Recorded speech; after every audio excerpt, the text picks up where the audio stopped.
नाज़रीन, शाम में इस वक्त जो लड़ाई जारी है वो लड़ाई है क्या, और वो अभी तक जारी है, वो रुक क्यों नहीं रही, और इस लड़ाई का मंतकी अंजाम क्या हो सकता है, इज़राइल क्या करना चाहता है, और जो तुर्की है क्या वो शाम की हुकूमत को बचा पाएगा, शाम में जो मौजूदा हुकूमत है ये चल पाएगी या नहीं चल पाएगी। ये हैं सवालात, इसके साथ मैं हूँ मियां ताहिर।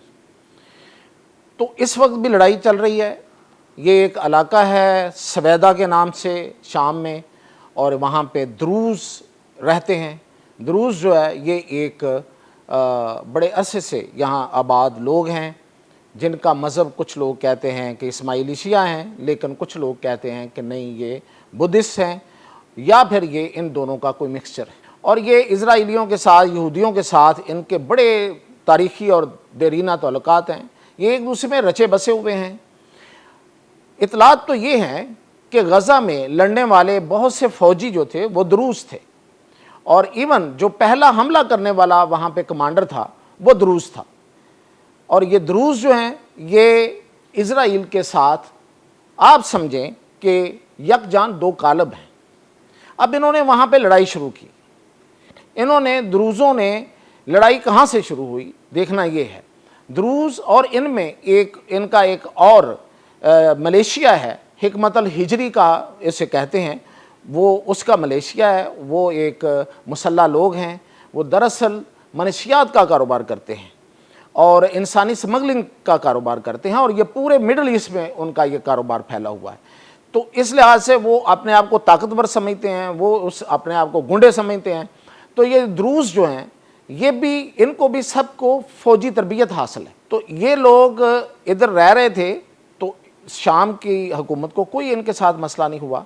लेकिन जो द्रूज़ जो इज़राइल के अंदर रहते हैं, असल में द्रूज़ जो हैं वो 3 मुल्कों में हैं।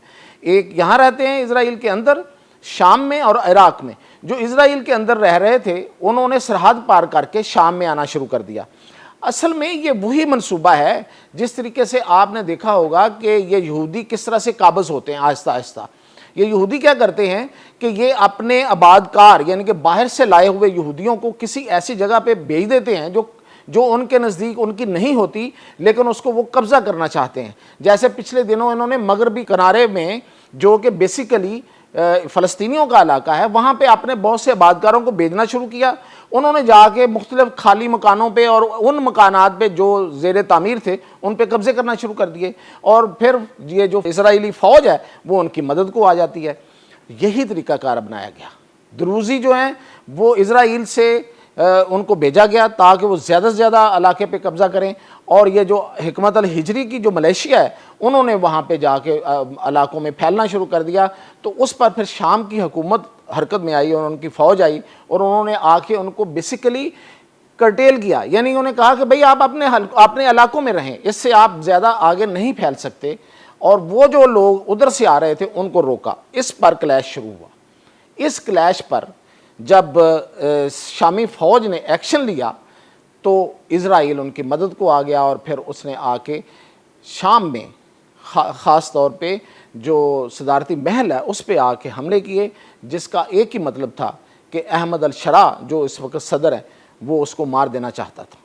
यानी कि वो द्रूज़ियों के मुकाबले में पूरी शाम की हुकूमत ख़त्म करना चाहता था। उसके बाद फिर उसमें अमेरिका आया, उसमें अरब ममालिक आ गए, और अब कहा तो ये जा रहा है कि वहाँ पे जंग बंदी हो गई है। लेकिन इस जंग बंदी से पहले भी एक सिचुएशन क्रिएट हुई। वो ये हुई कि ये जो द्रूज़ी हैं इन्होंने वहाँ पे कत्लेआम बंद नहीं किया।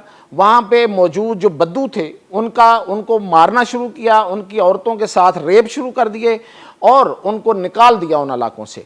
इस पर फिर जो पूरे शाम के बद्दू कबाइल हैं वो मिल के 70,000 के करीब लोग जो हैं वो फिर सवेदा में दाखिल हुए, और उन्होंने फिर बदला लेना शुरू कर दिया।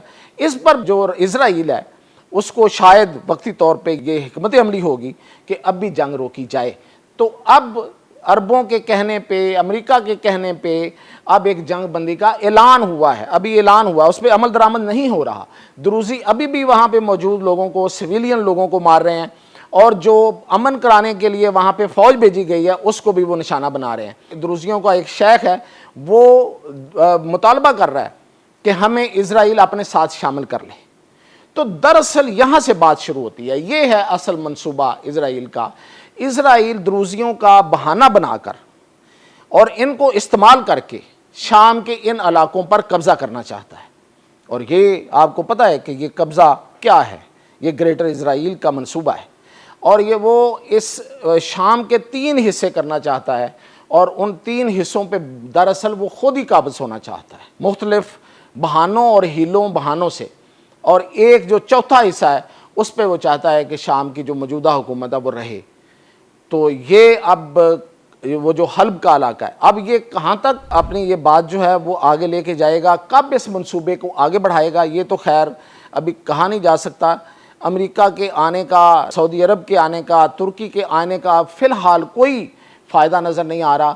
ایک نام کی ایک جنگ بندی ہو رہی ہے. ابھی بھی 3 شخصیات آپس میں ملی ہیں جو وہاں پہ امریکہ کا سفیر ٹام براک, اردن کے ڈپٹی وزیر اعظم, اور ادھر سے شام کے وزیر خارجہ جو ہیں انہوں نے مل کے آپس میں ایک ایگریمنٹ کرنے کی کوشش تو کر رہے ہیں, لیکن یہ ایگریمنٹ آگے چلتا ہوا نظر نہیں آتا کیونکہ اسرائیل نے اپنے عزائم پورے کرنے ہیں اور اس کو یہ کتنی دیر لگتی ہے, کتنی دیر میں وہ آگے جاتے ہیں. لیکن اس کے مقابلے میں جو سب سے بڑی رکاوٹ ہو سکتی ہے وہ ترکی ہے. اب دیکھنا یہ ہے کہ کیا ترکی اس جنگ میں شامل ہوگا. یہ تو جنگ ہوگی جب اسرائیل وہاں پہ قبضہ کرے گا, جو کہ وہ کرے گا, تو کیا ترکی اس کے ساتھ جنگ کرے گا. یہ ایک بڑا سوال ہے. یہ وقت بتائے گا کہ ترکی کی کیا حکمت عملی ہوتی ہے. ترکی اب تک تو بچ بچا کے چل رہا ہے اور اپنی معیشت کو اور اپنی ملٹری کی قوت کو بھی وہ آگے بڑھا رہا ہے, لیکن یہ ایک بہت بڑا کنفلکٹ ہوگا اگر اس میں ترکی آتا ہے. تو ترکی اگر اس میں آیا تو پھر بڑے مسائل بڑھ جائیں گے, اس میں شاید پھر پاکستان کو بھی آنا پڑے. لیکن صورتحال وقت آنے پہ اس کا پتہ چلے گا. مزید جو حالات ہوں گے اس پر اپڈیٹ کروں.